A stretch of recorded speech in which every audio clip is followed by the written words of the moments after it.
This is the Influencer Entrepreneurs Podcast with Jenny Melrose, where I strategize with business owners on how to grow and scale their businesses to hit their income goals.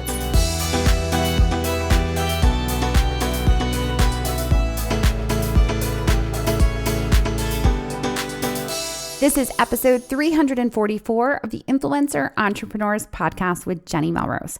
Today, we're going to be talking about how to reach out to brands as an influencer and blogger. Now, before we do that, I want to make sure that if you haven't already saved your seat for my 3 secrets that brands are not telling you about sponsorships, that you do so. I hold this live free class so that you can jump on Zoom with me and ask any questions that you have and find out the 3 secrets they're not telling you. And this is all relevant to right now. I hold this class. It is live. It is done with the trends that are going on, what we are seeing in influencer marketing at the time. So if you haven't already taken that class, make sure that you save your seat. You can just go to jennymelrose.com/3 secrets and get on to the registration so that you can be there live with me. All right, so let's talk about influencer marketing, how to actually reach out. So if you're an influencer looking to collaborate with brands, it's important to know how to effectively reach out to brands that you want to work with. Now, I know that there are obviously influencer agencies that are out there. There are also influencer networks, and it can be confusing as to whether or not you should go with one, the other, or do it yourself. So we're going to talk quickly about that. First, let's start with influencer networks. There's lots of different networks that work as middleman that you can apply to and for the different campaigns that they have. And then based on the application that you fill out, they decide if you are a good fit. That can also be a process because you, again, have a middleman. So they are the middleman between you and the brand. You never really have direct contact with the brand. So if you have a question or if the brand has a question about the campaign or the work that you've done, it has to go through the middle person and can often get frustrating because it's kind of like a game of telephone. You won't always get exactly the answer necessarily that the brand told you or the answer that you told back to the network. Plus, the pay can often be a little bit less than what you can get if you are working yourself.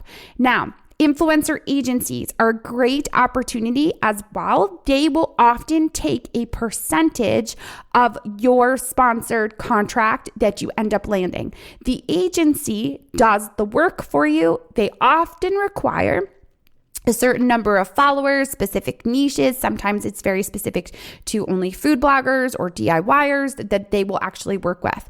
So agencies are definitely an option once you are a larger influencer that has a good following on social media as well as your blog. The best place to reach out, though, is for yourself, by yourself, to do the work yourself.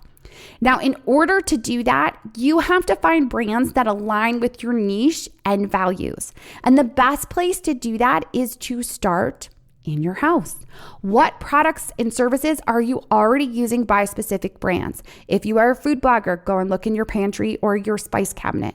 If you are a beauty blogger, go check your makeup cabinet. If you are an organizing blogger, look and see what you are using to organize. Who are the products by? What brands in Staples could you potentially be using to help you organize? You want to actually work with brands that you have an authentic connection to. So looking to see what you already have around your house and who you are already using is the best way to create an authentic relationship that is going to align with your niche and your values and be a perfect fit for your audience. Now, when you reach out, it is important that you find an email address for someone on that brand's team. It's normally a PR agency that is working on influencer campaigns. I teach a method inside Pitch Perfect Pro where you actually use LinkedIn to find the person on the team that is the one that you're trying to get into contact with. I then teach you to take that person's name and find their email using a free program called Rocket Reach. This is all a process that I teach inside Pitch Perfect Pro, which is my signature paid program. But You are looking for that email address. You can also do this via social media. You can go onto their Instagram and start trying to have a conversation with them and supporting them, because when you reach out to a brand, you don't want it just to be a cold email that you've never had any contact, you're not even following them, you've never engaged with them. If it is a brand that you know, use, and love, then you should already be collaborating with them and contacting and engaging with them. So start to build that relationship. That would be the first step. And then find that email address in order to reach out to the brands. Now, when you put your pitch together, you want to include your information about your audience, who they are, why they are coming to you, and then how that brand is the perfect fit for that audience, which means that you need to have done your research about that brand. You should know what products and services they are launching in the next 3 to 6 months so that you can include that in your pitch. That is going to show that you are staying up to date and someone that is actually following what it is that they are doing. Again, they're looking for those authentic relationships. So it's important that you do your research and include that in your pitch email that you are sending out to them. You also want to make sure that when you have a pitch, that you have a call to action. That call to action should be, I'd love to send you my media kit and a proposal for your review. This is really important because the biggest mistake I often see influencers making when they pitch is that they'll send a media kit that includes their prices that they charge for each individual deliverable, such as an Instagram post, a video, a blog post, a reel. They are telling the brand exactly what they charge for each of those, and that is a mistake. You want to send a media kit that shows your numbers about your audience, does not have prices, and then you want to send a proposal with that media kit when they ask for it that gives them a package price of what you charge for multiple deliverables. This way, it will give you an opportunity to negotiate with the brand when they come back to you and say, we don't have a budget for $1,500. We only have a budget for $750, because they're often going to try to cut you in half. So with that in mind, if you put together a proposal that has a price for $1,500 but multiple deliverables, now you can take some of those deliverables out and get to a price that you are comfortable with for $750.